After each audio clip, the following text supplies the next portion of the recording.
Olá, estudantes. Meu nome é Eduarda. E o meu é Juliana. Nós fazemos parte da Universidade Federal de Sergipe e do PIBID de Biologia. E o projeto Revisa Enem tem como objetivo ajudar os alunos que vão prestar o Enem. E o tema desse vídeo são os impactos ambientais. E o que é impacto ambiental, né? É uma modificação causada no meio ambiente devido à ação humana. Toda e qualquer atividade humana causa impacto no ambiente, que pode ser negativo ou positivo. Mas é importante lembrar que, mesmo tendo essas duas classificações de positivo e negativo, o termo impacto ambiental é mais utilizado para se referir ao negativo. Além disso, os impactos negativos são os mais conhecidos, né? Nesse vídeo, vamos destacar 4 deles. Primeiro, poluição. É uma atividade que degrada o meio ambiente, né? Causada pela liberação de matéria e também de energia, luz, calor, que são chamados de poluentes. Né? Traz consequências para o bem-estar, economia, saúde, né? A poluição do ar, que é causada quando uma substância prejudicial é inserida no ar por meio de gases, de partículas, né? Ocorre tanto por atividades humanas quanto por processos naturais. Por atividades humanas, industrialização, queimadas, veículos, incineração do lixo doméstico, que é a queima, né? Em todos esses casos aí, ocorre liberação de gases poluentes.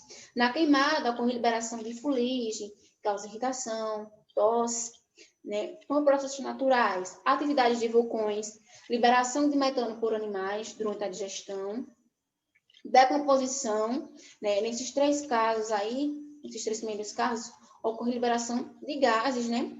Poluentes, e a inversão térmica, que eu vou falar mais à frente.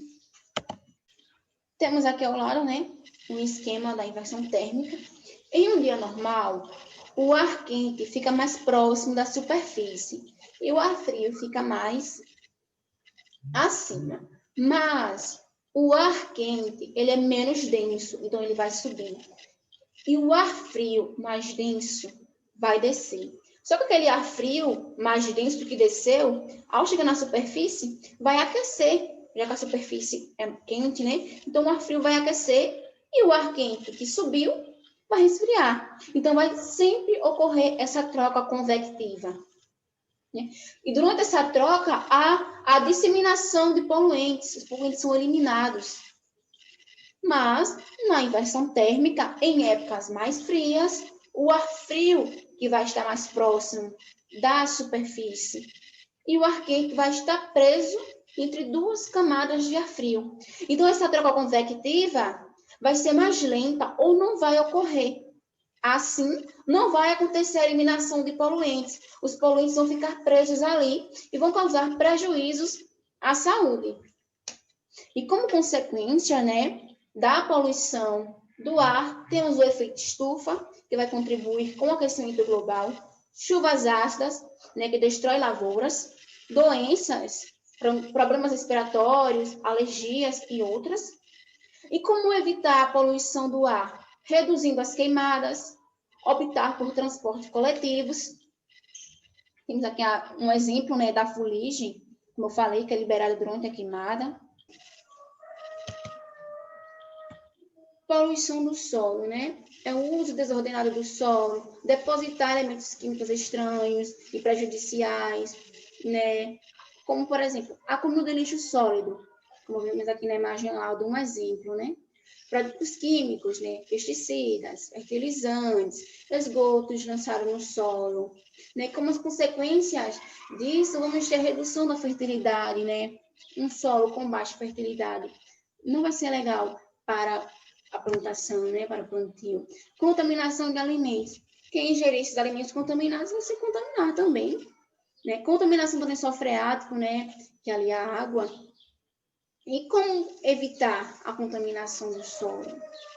Diminuir ou eliminar o uso desses fertilizantes e pesticidas.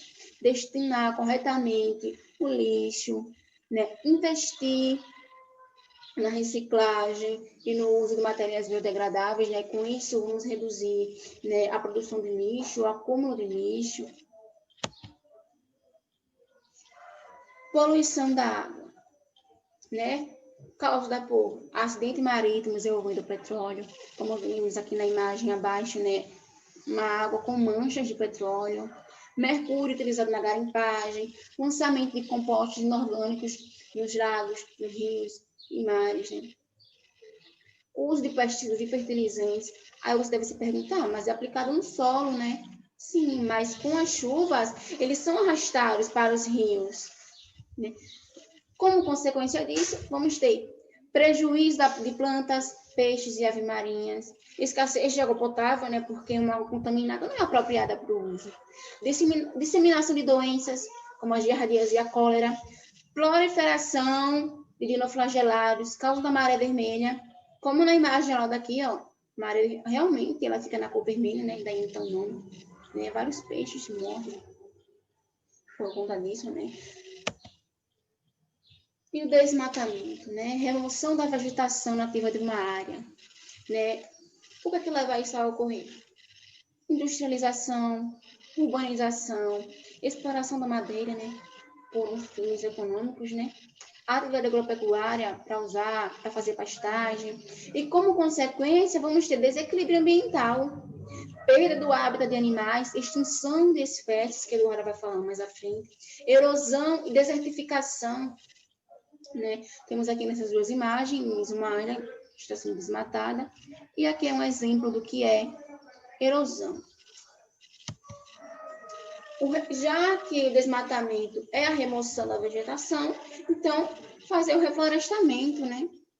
A educação ambiental também, né, que tem como objetivo conscientizar as pessoas, né, conservarem a natureza, o ambiente, né? Como exemplo, a educação ambiental, a política dos 3 R's. Os 3 R's que significam reduzir, reutilizar e reciclar. Certo? Extinção de espécies. Várias espécies estão sendo ameaçadas de extinção no mundo, em decorrência da poluição, das mudanças climáticas, do desmatamento e entre outros fatores. Atualmente, o maior agente causador da extinção das espécies é o ser humano. É o que chamamos de ação antrópica. Quais são as causas dessa extinção? Temos aqui, por exemplo, a destruição do hábitat de animais. O que acontece? Quando o hábitat ele é destruído, ocorre um desmatamento, uma determinada espécie precisa procurar outra região. No entanto, essa região pode não ter os recursos necessários para essa espécie. E aí acarreta na morte delas e, consequentemente, poderá acarretar na extinção. As mudanças climáticas também envolvem a adaptação de uma determinada espécie, né? O clima pode não estar favorável para aquela espécie, então ela pode acabar morrendo. A caça e a pesca predatória, como que acontece? Geralmente, a caça e a pesca, ela acontece de forma tão intensa que os animais acabam não conseguindo se reproduzirem. Eles não conseguem aumentar a sua população. Então, acontece a pesca e a diminuição e eles não conseguem se reproduzirem novamente. Não dá tempo deles se reproduzirem para aumentar.